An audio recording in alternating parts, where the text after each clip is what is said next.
Hello, this is Paul Bo Brookins, and welcome back to Let's Play King's Quest 6.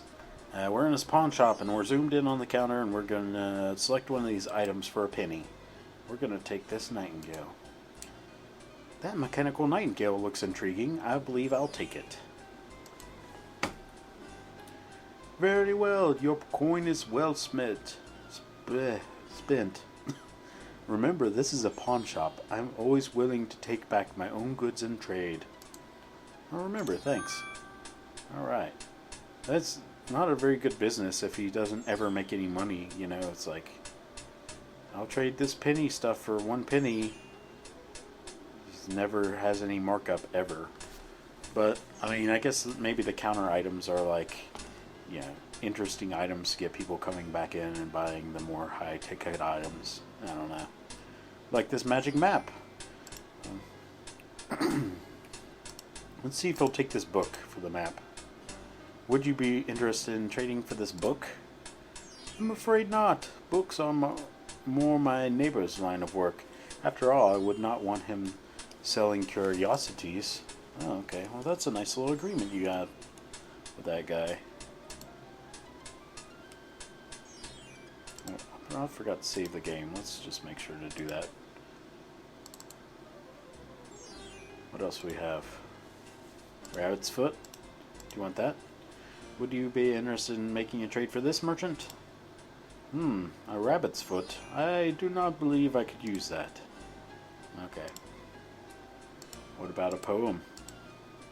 Would you be interested in making a trade for this merchant? I have little call for love poems in these stressful times. Oh, that's sad. I can always trade him back the nightingale, but we don't want to do that.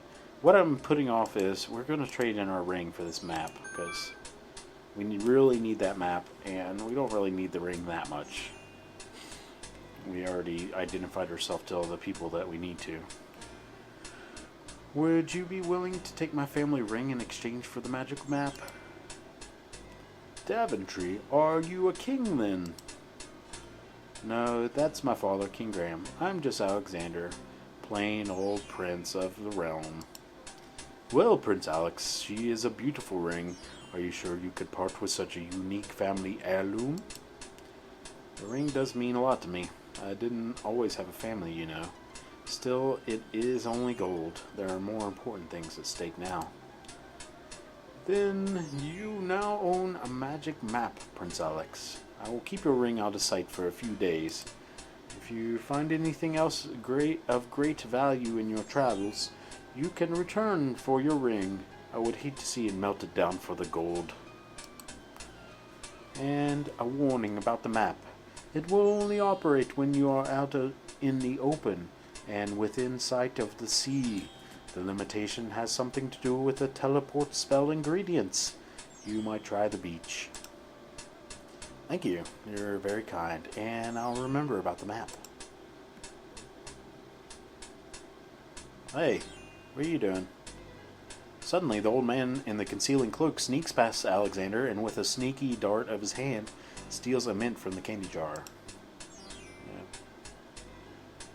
Wiggly. The old man stuffs the mint into his mouth and wobbles unsteadily out of the pawn shop.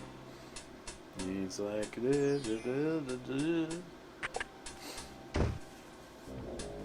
Ooh, cutscene. Seconds later in the castle. Master, I followed Prince Alexander as you wished. From the pawn shop owner. He just abstained. Just reprieved. He just got a magic map. Oh, he fainted. He's drunk. You fool! You've been eating those mints again. I ordered you to stop that. I guess mints get him drunk. Yes, master. Now, what is this about a magic map? With a map, Prince Alexander can travel anywhere as quickly as I can. What? I thought I took care of the only means of travel. By my scimitar, I can't have him stirring things up now. Get a hold of yourself and listen carefully, Shamir. Go to the other islands and tell them dot, dot, dot. So we're telling something to the other islands, obviously.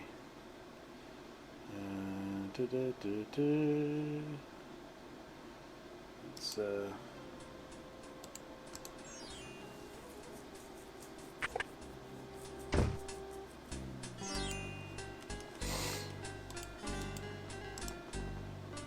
alright. There's that girl. I want to talk to you. Hello? There's a young girl in the yard. The girl is dressed in a long, plain orange robe with a thick headdress. From the appearance of her clothes and from a skittish, fearful look about her, Alexander gets the strong impression that she is a servant, or even worse, a slave. The serving girl appears to be stealing a quiet moment tending to the rose bushes. So, I guess she sneaks out here to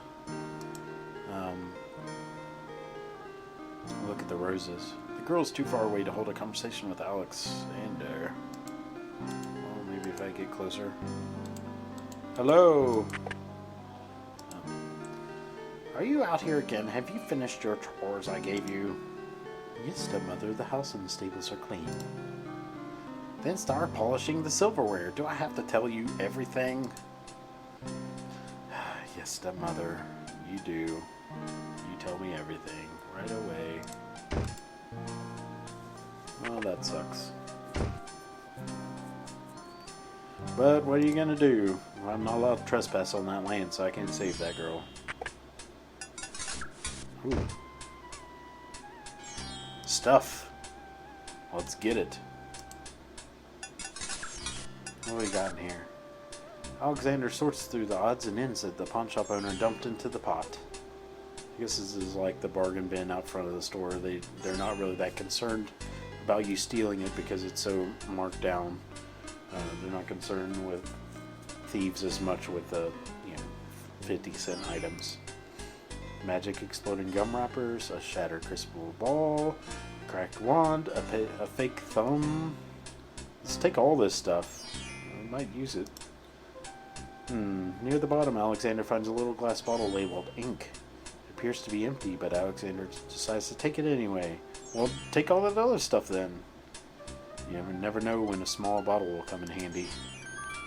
Okay, well, let's do that then.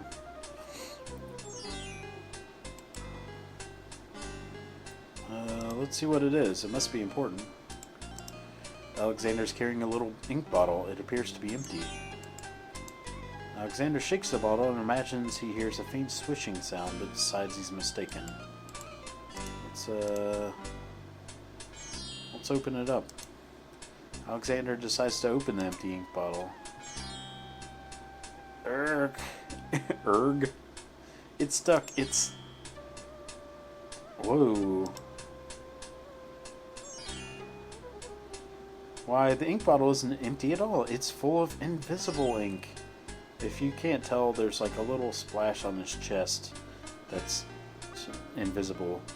It's the same color as this, which is pretty close to what his clothing is. Yeah, there we go. You see it dry out there. Not very strong, but not bad.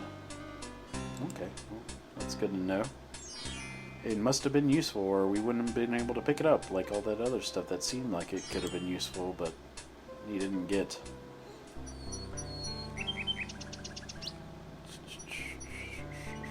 Let's go back to the beach. And we'll try out this map we just got.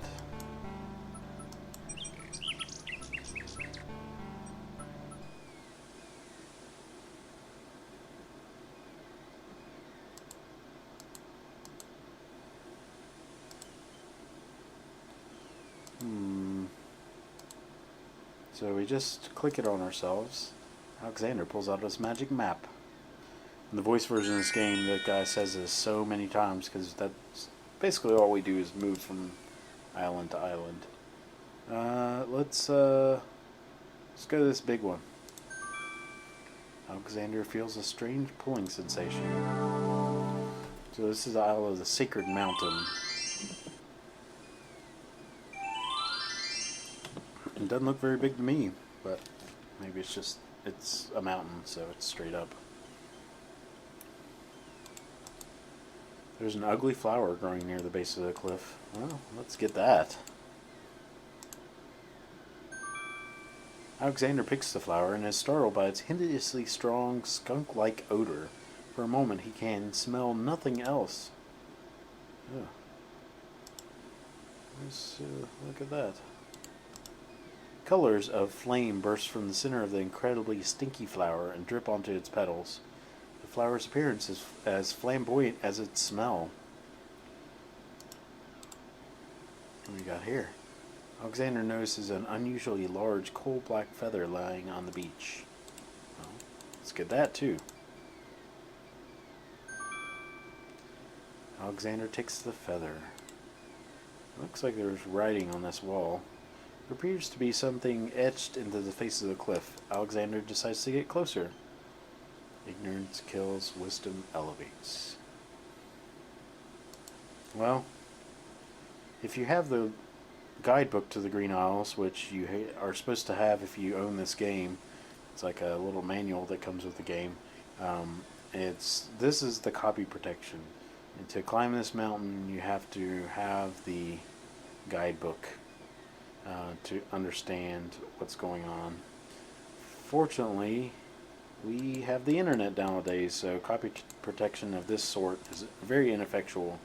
I own the game anyway, and I have a PDF of the guidebook, but it's a lot easier just to use some kind of thing that tells you. But that's all we can do on this island for now. We could climb, well, spoiler alert, you climb this mountain.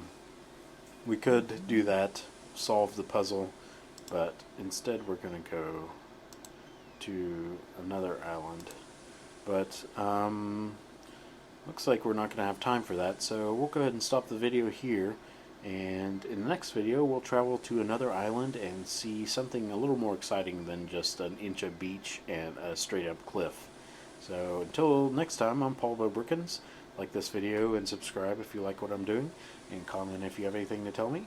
But until then, we'll see you next time.